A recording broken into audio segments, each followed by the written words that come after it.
So I was using this build on the most hardest difficulty possible within the Edge of Fate DLC, and it's the mythic difficulty for the campaign missions. And as what you're seeing here, I am generating a boatload of class ability energy, and I'm also generating a boatload of super energy. So this is a Storm's Key build, but before you click off of the video, this build is 10 times better than what we had previously in Episode Heresy. Because from Episode Heresy, the generic Storm's Key build, the only thing that they struggle with is survivability. So right now, the build that you're going to be seeing here, this has a boatload of survivability because of the exotic armor piece we're going to be using for this build. And without wasting your guys' time, let's get to the build. So when Edge of Fate came out, Bungie decided to change up a few exotics, and this one in particular, called Crest of Alpha Lupi, it is now extremely beneficial when it comes to Storm's Keep. Here's why. The armor perk is called Survival Well. When activating your barricade or dealing sustained damage or even defeating a target while you are behind your barricade, it will create a healing pulse, and it would also heal your allies, and it would also grant you barricade energy. And lastly, you would generate additional orbs of power from your super. So this basically takes Storm's Keep to the next level. So you're going to be spamming your barricade to generate bolt charge for your Storm's Keep. You're going to be healing yourself and your allies just by dealing damage, getting kills while you're behind your barricade, and more supers. And the super that we're going to be using is Thunder Crash. So I want you guys to pay attention to my barricade.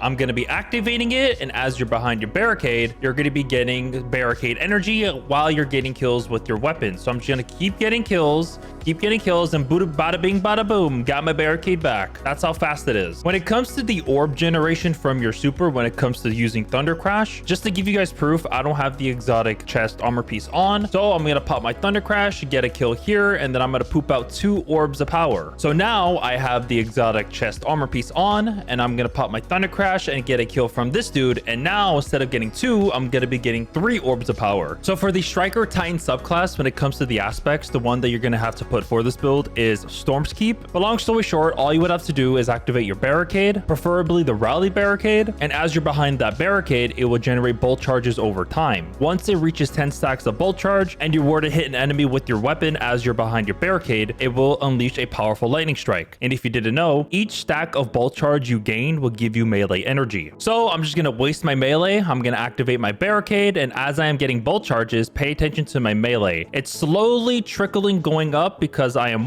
wasting my bolt charge because I'm spamming my Thunderlord, and I'm also getting melee energy and class ability energy at the same exact time. We're going to be using our melee ability when it comes to getting extra health depending on what scenario we are in if we do not have our barricade active, but in most cases we are. So if you don't have your barricade activated and you just want to activate your bolt charge, you can either use your basic melee or you can use your powered melee. So I'm just going to show you the basic melee. Bada bing bada boom, there's the powerful strike. And here's what it is just for any ability. Toss my nade and there's a lightning strike. The next aspect I put is knockout. This aspect really isn't necessary, but I just put it on just in case if I don't have my barricade. But if you don't want to pick knockout, you can use Touch of Thunder. So in order for you to get healing from this aspect, you need to either critically wound an enemy or break their shields. And as you do one of those two, you're going to get the buff called knockout that will increase your range for your melees and damage for a short time. Also too, if you were to defeat targets with your melee attack, it would make you amplified. And if you are amplified, it will give you a 15% damage resist. And lastly, it will give you a small portion of health, but if you were to defeat a powerful enemy, you're going to be getting more health from that enemy. So for your arc grenades, there's 2 that I recommend. One of them is Pulse Grenade and the other one is Storm Grenade. Pick your poison, but if you are using Touch of Thunder instead of Knockout, your Pulse Grenades will generate Ionic Traces as they hit targets over time, and for your Storm Grenade, it's going to be tracking enemies. For your class ability, be sure to go for Rally Barricade because of these benefits. While you activate your Rally Barricade, it would 1, increase your reload speed, stability, and range. So while you are behind your barricade, it's going to give you 100 reload speed. And for the super that I went with is Thunder Crash because that is the best super in the game right now when it comes to dealing massive damage extremely fast. When it comes to your arc melee, I really recommend going for Thunderclap because this is the best arc melee for Titans in endgame content. So just to demonstrate it, if you want to increase your damage over time with your melee, you're going to have to hold down to the trigger and then release, and then boom, I did 1,405 damage to Carl. And now I'm not going to charge my melee ability. I'm just going to tap it once and pay attention to the damage.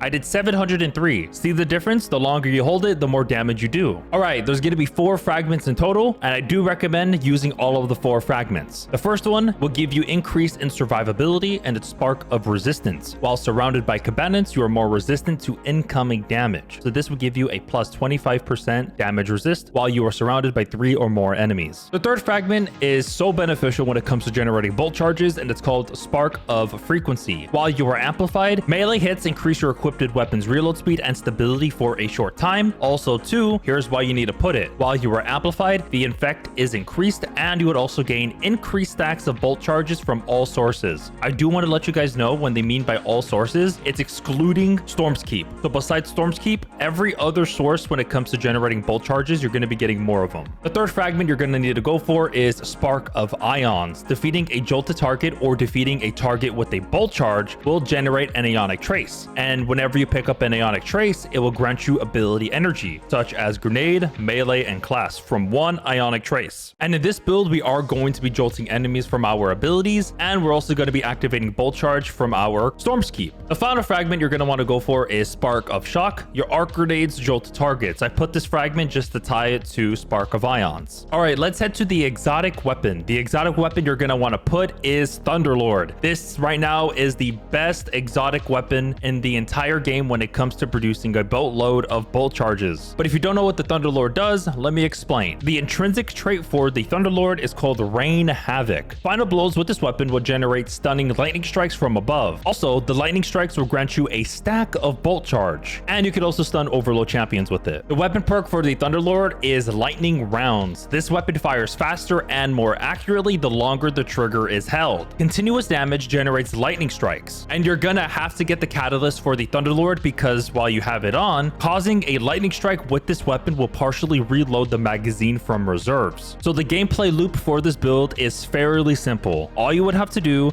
is activate your rally barricade and hold the trigger for your Thunderlord on a high value enemy and just keep spraying and praying. That's all you gotta do. Just keep shooting with your Thunderlord. Spray and pray until you run out of ammo or the enemy is dead. Rinse and repeat. And you're also going to be generating a boatload of super energy if you are doing this. When you have your super, activate it, pop your T-Crash, and then afterwards pop your barricade again, and then use your Thunderlord and just keep spraying and praying. All right, let's talk about which stats you should be able to focus. There's actually going to be 2, but your main priority is going to be your class stat. I do recommend going to 100 stat, but if you are struggling with survivability, you can bump it up to 200. But first, once you're at 100 stats for your class, it would 1, reduce your class ability cooldown, and it would also increase the amount of class ability energy gained from all sources. But if you were to reach above the threshold for 100 stat, all it would do is that it would give you a void overshield, and if you have 200 class ability stat, it will give you a 40 overshield. The second stat you're going to want to prioritize is your super stat, because once you're at 100, it will increase the amount of super energy gained from all sources. Because again, the Crest of Alpalupi, while you use your super, you're going to be generating additional orbs of power. But if you want to increase your damage even further for your Thunder Crash, you got to be beyond the 100 threshold. So once you're at 200 super within your stat, you're going to be getting a 45% increase for your super damage. So here are the artifact mods I was using for this build. You can freely copy it if you like, but if not, then you can change it up as you please. So for the armor mods, here it is. Be sure to copy it if you like.